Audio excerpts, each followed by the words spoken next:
Hello friends, आज मैं लेकर आई हूँ आपके लिए ऑपरेटिंग सिस्टम।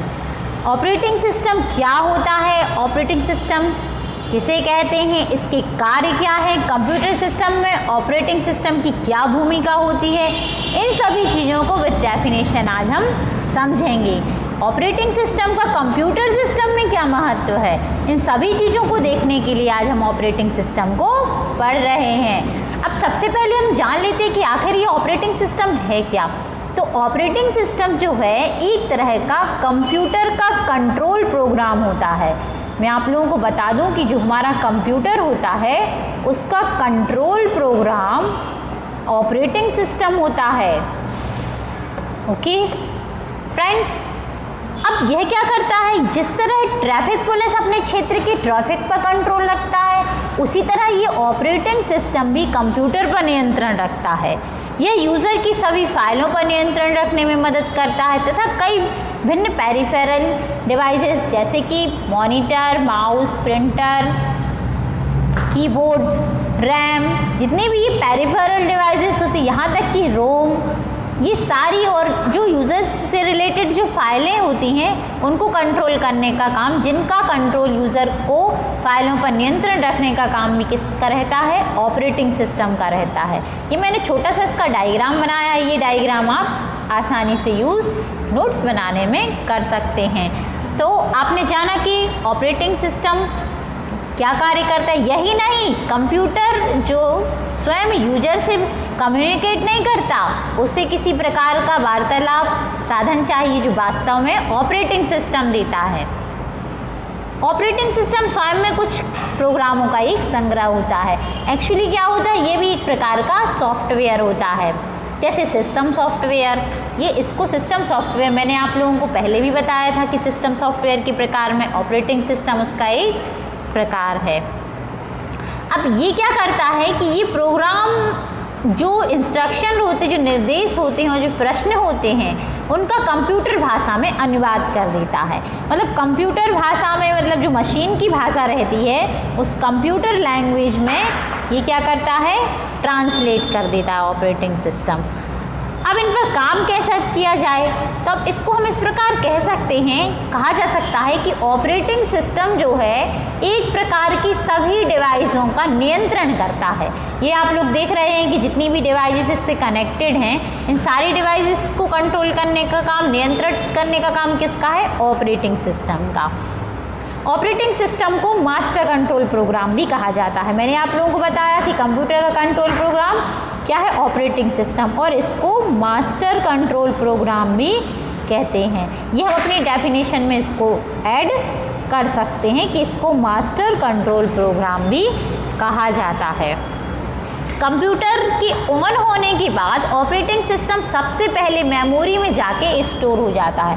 अब ऑपरेटिंग सिस्टम करता क्या है, मैं आपको ये बता देती हूँ। फ्रेंड्स, आज हम ऑपरेटिंग सिस्टम पढ़ रहे हैं और इसके बारे में हम बहुत अच्छे से जानेंगे, क्योंकि विदाउट ऑपरेटिंग सिस्टम कंप्यूटर में कुछ भी संभव नहीं है। बिना ऑपरेटिंग सिस्टम के हम कंप्यूटर को ऑन भी नहीं कर सकते, उसके सॉफ्टवेयर हार्डवेयर भी हम यूज़ नहीं कर सकते। तो हम ये जान लें कि क्या होता है आखिर ऑपरेटिंग सिस्टम। चूँकि मास्टर कंट्रोल प्रोग्राम होता है तो कंप्यूटर एक बार यदि ऑन हो गया तो कंप्यूटर की ऑन होने के बाद ऑपरेटिंग सिस्टम जो होता है वह कंप्यूटर की सबसे पहले मेमोरी में जाके लोड हो जाता है। ओके, इसके बाद डिस्क पर संग्रहित हो जाता है। Get it. यदि हम इसको दूसरे शब्दों में जान लें तो कंप्यूटर सिस्टम के लिए जितनी ज़रूरी मशीनें हैं उतने ही आवश्यक संचालन के लिए उसके निर्देश भी होते हैं। इन्हीं निर्देशों को कंप्यूटर सिस्टम कहा जाता है, ऑपरेटिंग सिस्टम कहा जाता है। इनमें जितने भी इंस्ट्रक्शन होते हैं जो हर विशिष्ट कार्य करते हैं, जितने भी एप्लीकेशंस होते हैं जो अलग अलग तरह के कार्य करते हैं, अलग अलग निर्देश होते हैं। ऑपरेटिंग सिस्टम के माध्यम से ही उपभोक्ता और कंप्यूटर के बीच संबंध होता है। उपभोक्ता कौन कहलाता है, यूज़र। इसको हम यूज़र भी बोलते हैं। यदि हम यूज़र और कंप्यूटर के बीच संबंध बनाना चाहते हैं तो यह कौन करता है, हमारा ऑपरेटिंग सिस्टम ही करता है। यूज़र जो भी निर्देश कंप्यूटर को देता है कंप्यूटर उसे ऑपरेटिंग सिस्टम के माध्यम से पूरा करता है। इसी के द्वारा यूज़र जो है विभिन्न प्रकार के प्रोग्राम कंप्यूटर पर हम चला पाते हैं। समझ आया आप लोगों की ऑपरेटिंग सिस्टम कैसे कार्य करता है। अब एक बात और हम जान लें कि कंप्यूटर चालू करते ही कंप्यूटर यह जांच करता है कि इसके सभी जो आंतरिक पार्ट हैं इस कंप्यूटर के, जैसे कि रैम, रोम, पेरिफेरल डिवाइस, प्रिंटर, ये ठीक तरीके से कार्य कर रहे हैं या नहीं। यह पूरी जांच होने के बाद ऑपरेटिंग सिस्टम लोड हो जाता है। अब ऐसा माना जाता है कि यदि कोई भी हार्डवेयर यदि नहीं जुड़ा है हमारी कंप्यूटर सिस्टम से, तो ऑपरेटिंग सिस्टम एक बीप साउंड करता है कि आपका ये हार्डवेयर जो है वो, जैसे कीबोर्ड नहीं जुड़ा या मॉनिटर की पिन नहीं लगी है, तो हमारा जो ऑपरेटिंग सिस्टम ये हमें बता देता है कि इसके कारण इसमें एरर आ रही है और आपका ये सिस्टम जो है वो चालू नहीं हो रहा है। तो ऑपरेटिंग सिस्टम जो है बिल्कुल कंट्रोल किए हुए है अपनी हर चीज़ पर। कंप्यूटर से रिलेटेड हार्डवेयर है, सॉफ्टवेयर है, फाइल्स हैं, सभी पर कंट्रोल किए हुए हैं। अब हम जान लेते हैं, ये तो हमने जान लिया कि ऑपरेटिंग सिस्टम क्या होता है और कौन कौन से ऑपरेटिंग सिस्टम होते हैं, हम ये भी जान लेते हैं। उससे पहले हम ये देख लेते हैं कि कौन कौन से ऑपरेटिंग सिस्टम होते हैं। इससे पहले हम ये जान लें कि आखिर ऑपरेटिंग सिस्टम कौन कौन से कार्य करता है, ताकि यदि आप लोग नोट्स प्रिपेयर कर रहे हैं तो आप लोगों के लिए बहुत आसानी हो जाए नोट्स को प्रिपेयर करने के लिए। तो सबसे पहले हम जान लेते हैं कि कंप्यूटर में ऑपरेटिंग सिस्टम के कौन कौन से कार्य होते हैं। फ्रेंड्स, सबसे पहले तो स्टार्टिंग ऑफ कंप्यूटर को स्टार्ट करने का काम ही ऑपरेटिंग सिस्टम का होता है। ओके, जब कंप्यूटर ऑन होता है तब ऑपरेटिंग सिस्टम ऑन होता है और ऑपरेटिंग सिस्टम बूट प्रोग्राम क्रियान्वित करता है, जिसके कारण हमारा कंप्यूटर जो है वो स्टार्ट किया जाता है। नेक्स्ट हम देख लेते हैं कौन सा कार्य करता है ऑपरेटिंग सिस्टम। तो प्रोसेसर का मैनेजमेंट करता है। प्रोसेसर जानते हैं आप लोग, चिप, IBM की तरह जो चिप बनाई जाती है, जो इतना छोटा प्रोसेसर लगा रहता है जिसको हम CPU बोलते हैं, उसको मैनेज करने का काम भी किसका होता है? मैनेजमेंट करने का काम ऑपरेटिंग सिस्टम का होता है। ओके फ्रेंड्स, अब हम नेक्स्ट देख लेते हैं कि कौन सा कार्य होता है। तो होता है मेमोरी मैनेजमेंट का। अब मेमोरी मैनेजमेंट कैसे करता है? मेमोरी मैनेजमेंट करने का कार्य ऑपरेटिंग सिस्टम का, इसके अंतर्गत क्या होता है कि सिस्टम जो है प्रोग्राम, यूज़र प्रोग्राम और डेटा को मेन मेमोरी में स्टोर कर दिया जाता है, तब वहाँ से ये ऑपरेटिंग सिस्टम इस मेमोरी का मैनेजमेंट कर लेता है। नेक्स्ट हम जान लेते हैं क्या होता है। तो इनपुट और आउटपुट, इसको मैनेजमेंट करने का काम भी मैंने आप लोगों को डायग्राम में समझाया कि जितने भी इनपुट आउटपुट डिवाइसेस रहते हैं उनको मैनेज करने का काम भी ऑपरेटिंग सिस्टम का होता है। ओके, नेक्स्ट होता है फाइल मैनेजमेंट। फाइल मैनेजमेंट मैंने बताया कि फाइल मैनेजमेंट का कार्य भी हमारी ऑपरेटिंग सिस्टम का होता है। विभिन्न फाइलों को इसमें स्टोर किया जाता है और उन फाइलों को एक डिवाइस पर हम ट्रांसफ़र भी कर सकते हैं। और यह ऑपरेटिंग सिस्टम जो रहता है ये इस बात की अनुमति भी प्रदान करता है कि यूज़र अपनी फ़ाइलों को बदल सके और उसमें परिवर्तन कर सके। इसके लिए हम बहुत सारे टेक्स्ट एडिटर का यूज़ कर सकते हैं। इस प्रकार ये फाइल का मैनेजमेंट करता है। नेक्स्ट देख लेते हैं कि नेक्स्ट क्या है हमारा। इसके लिए मैं थोड़ा सा आगे का ये रफ कर देती हूँ। नेक्स्ट कार्य देख लेते हैं कि ऑपरेटिंग सिस्टम की हमें कार्य बता रही हूँ, आप लोग बहुत अच्छे से नोट कीजिएगा। हमारे ये ऑपरेटिंग सिस्टम के कार्य चल रहे हैं।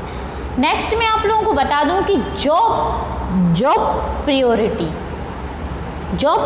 से मतलब ये है कि ऑपरेटिंग सिस्टम ये निर्धारित करता है कि कंप्यूटर में कौन सा कार्य पहले किया जाएगा, पहले किया जाना है, तो ये कहलाता है जॉब प्रियोरिटी। जॉब मीन्स होता है कार्य।